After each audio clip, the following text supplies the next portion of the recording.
These are the history facts that textbooks usually skip, the kind that reveal improvisation, legal surprises, and strange global connections.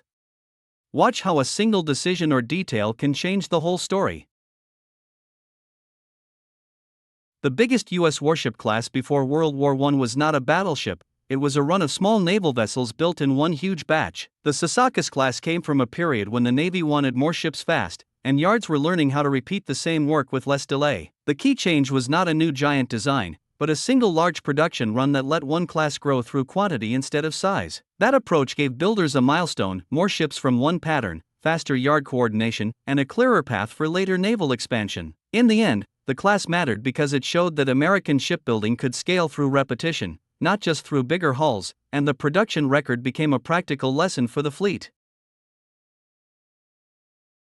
Augustus did not rule Rome with a perfect blueprint. He built power by adapting to each crisis. After years of civil war, Rome needed order, but no one had a clean model for replacing the old republic. He tested titles, offices, and public gestures one by one, keeping what worked and dropping what did not. Each adjustment made his position look less like a sudden takeover and more like a stable public settlement. The result was an empire shaped by practical choices, where improvisation became part of the system, and one decision could leave a lasting rule behind.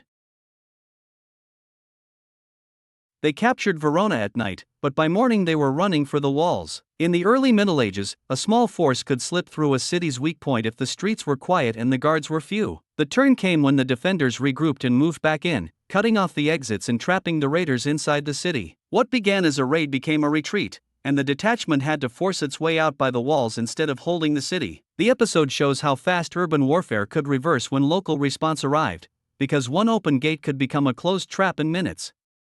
Verona kept the lesson in memory through the decision to guard the walls more closely.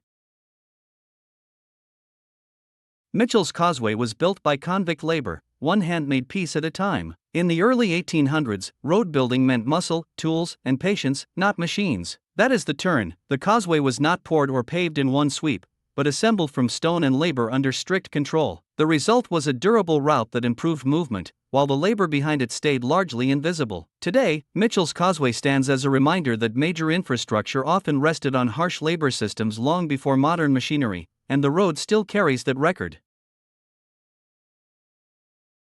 A church ceiling in Zilis was painted with ultramarine from medieval Afghanistan, and that blue was worth the journey. Ultramarine came from lapis lazuli, a stone mined far away and ground into a brilliant blue pigment. That pigment moved through trade routes linking Central Asia, the Mediterranean, and Alpine Europe before it reached the church workshop. Using it on a ceiling meant the church chose to spend on a rare material for sacred art, not just decoration. The ceiling keeps a record of medieval exchange in plain sight, where a local church depended on distant routes, skilled hands, and one costly decision.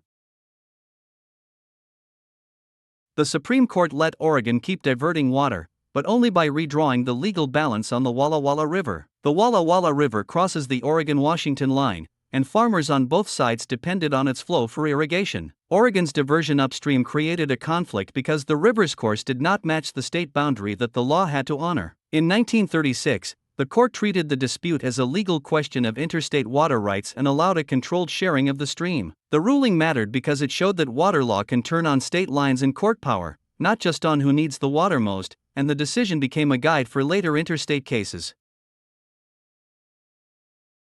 A real magnolia tree helped shape the look of the U.S. $20 bill. The tree stood near Andrew Jackson's home at the White House, where it became a familiar landmark in the grounds and in later images of the place. When designers looked for symbols for currency, they used the magnolia as a visual link to Jackson's era and the White House landscape. That choice put a living landmark into circulation as an official image, so millions of people saw the tree even if they never saw the grounds. The magnolia shows how money can carry a place into public memory, turning a tree on the White House grounds into a national emblem.